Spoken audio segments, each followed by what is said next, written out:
Sejarah pada awalnya, Cirebon adalah sebuah daerah bernama Tegal Alang-Alang yang berikutnya disebut Lemah Wungkuk yang sekarang menjadi kecamatan di kota Cirebon. Selain itu, dibangun oleh Walang Sungsang menjadi Cirebon. Cirebon sendiri termasuk karena di daerahnya dihuni oleh berbagai masyarakat. Istilah lain penyebutan Cirebon adalah Ceruban Larang. Pada perkembangannya, Cirebon berubah menjadi Cirebon karena kebiasaan masyarakatnya yang bekerja sebagai nelayan, membuat terasi, dan udang petis. Masuknya Hindu-Buddha di Cirebon terjadi pada tahun 1500 sebelum Masehi, dan agama Buddha masuk 500 sebelum Masehi. Akan tetapi perkembangan kedua agama ini hampir dalam waktu yang sama. Munculnya agama Hindu dan Buddha berawal dari adanya transaksi perdagangan antara masyarakat Cirebon di wilayah sekitar pesisir pantai. Pada tahun 430 Masehi, Pangeran Walang Sungsang atau Pangeran Cakrabuana membuat sebuah pedukuhan di kebun pesisir, membangun kota Koson, mendirikan Dalam Agung Pakuwati, serta membentuk pemerintahan di Cirebon. Dengan demikian, yang dianggap sebagai pendiri pertama Kesultanan Cirebon adalah Pangeran Walang Sungsang. Pangeran Walang Sungsang ini adalah keturunan dari Kerajaan Pajajaran. Beliau anak pertama dari Prabu Siliwangi dan Nyai Subang Larang. Penyebaran Islam di Cirebon terjadi dalam dua tahap, yaitu masuk melalui jalur perdagangan yang dibawa oleh pedagang dan pendakwah dari luar Cirebon dan disebarkan langsung oleh para penguasa Cirebon. Menurut naskah Purwa Carubanagari, sejarah masuknya Islam di Cirebon dikaitkan dengan tokoh penyebar agama Islam yang bernama Syekh Nurjati. Hubungan Kesultanan Mataram dan Kesultanan Cirebon berlangsung damai tanpa adanya konflik, bahkan bisa dikatakan cenderung mesra. Hal ini terjadi sejak pernikahan Sultan Agung dengan kakak dari Panembahan Ratu I, yaitu Ratu Ayu Saki, sekitar awal tahun 1600-an. Hubungan Cirebon dan Mataram semakin erat.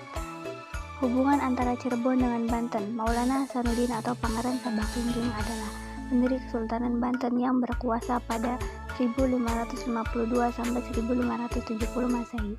Selain sebagai sultan pertama, Banten Maulana Hasanuddin juga merupakan sosok pelopor sejarah syiar Islam di wilayah tersebut. Maulana Hasanuddin sendiri adalah putra dari Syarif Hidayatullah alias Sunan Gunung Jati dengan Nyi Kawonganten.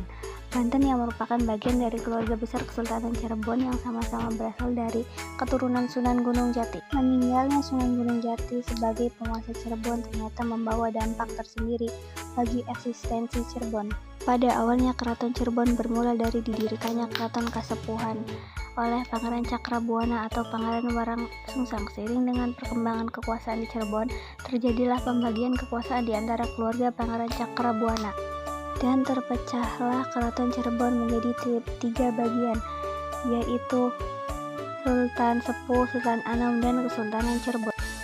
Perang perlawanan rakyat Cirebon terjadi pada 1802 sampai 1808 Masehi yang dikenal dengan istilah Perang Kedongdong. Perang ini terjadi di daerah atau di desa Kedongdong di daerah Susukan.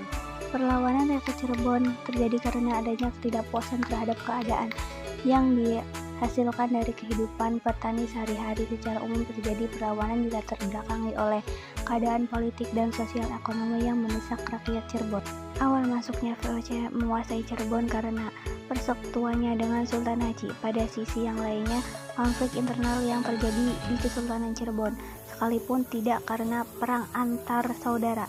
Pertikaian ini diawali ketika Pangeran Martawijaya mencetuskan bahwa tahta Cirebon jatuh pada dirinya karena ia beranggapan sebagai pewaris yang sah. Dengan hal ini, Pangeran Martawijaya menyampaikan keinginannya pada utusan VOC, yaitu Van Dyck, untuk meminta kompeni.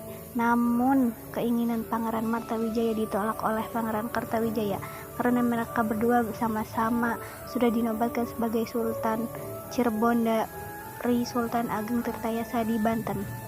Pada tahun 1596, rombongan para pedagang Belanda di bawah pimpinan Cornelis de Houtman mendarat di Banten. Pada tahun yang sama, orang Belanda pertama yang datang ke Cirebon melaporkan bahwa Cirebon pada saat itu merupakan kota dagang yang relatif kuat yang sekelilingnya dibentengi dengan sebuah aliran sungai. Pejabat VOC yang pertama datang ke Cirebon adalah Wakil Gubernur Jenderal yang dalam perjalanan ke Mataram singgah di sana pada tahun 1622. Sejak Maret 1942, militer Jepang mengambil alih Cirebon dari pihak Belanda. Perubahan politik ini terjadi berkait dengan situasi berpolitikan di tingkat internasional. Pada tanggal 8 Desember 1941 terjadi Perang Asia Pasifik antara sekutu. Peristiwa menyerahnya pemerintah Hindia Belanda kepada tentara Jepang terjadi pada tanggal 8 Maret 1942 di Pangkalan Udara Militer Belanda di Kalijati, Subang. Penyerahan itu ditandai dengan kedatangan kedua pihak. Pihak pertama, Hindia Belanda, diwakili oleh Letnan Jenderal Terpoten, dan pihak Jepang diwakili oleh Letnan Jenderal Hitoshi Imamura. Upacara Panjang Jimat yang merupakan rentetan dari acara Maulidan di Keraton Kasepuhan awalnya hanyalah sebuah peringatan kelahiran Nabi Muhammad saja. Di dalamnya terdapat ritual-ritual khusus sebagai simbol untuk meneladani kerasulannya. Panjang Jimat adalah sebuah ritual tradisional yang rutin dan turun-temurun dilaksanakan di Keraton Cirebon. Panjang Jimat berasal dari dua kata, yaitu panjang dan jimat. Panjang yang artinya lestari dan jimat yang berasal dari pusaka. Jadi secara etimologi panjang jimat berarti upaya untuk melestarikan pusaka paling berharga milik umat Islam. Disebut Keraton Kesultanan Cirebon dan Keraton Pakuwati yang kental dengan akulturasi budaya. Istilah keraton sendiri dapat dimaknai sebagai tempat kediaman raja atau ratu. Pakuwati sendiri adalah nama putri Pangeran Cakrabuana, yakni Ratu Dewi Pakuwati, yang menikah dengan Sunan Gunung Jati, salah satu anggota Wali Songo penyebar dakwah Islam dari Kesultanan Demak. Ciri arsitektur Keraton Pakuwati berupa susunan bata merah dengan ornamen wadasan di setiap sisinya. Bagian tengahnya terdapat tiang dengan bantal umpak berbentuk lesung tanpa ornamen. Tiang bangunan terbuat dari kayu dengan bantalan umpak yang diberi ukiran dengan motif pucuk bung. Bagian atapnya bertipe matang semirang dengan genteng sebagai bahan penutupnya.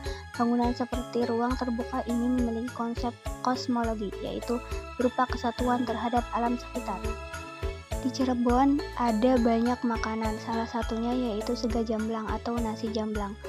Setelah itu ada tahu gejrot, nasi lengko, empal gentong, kerupuk melarat, dan sirup campolai. Cirebon sendiri juga memiliki tarian khasnya yaitu tari topeng, serta nyanyian khasnya yaitu seni tarling.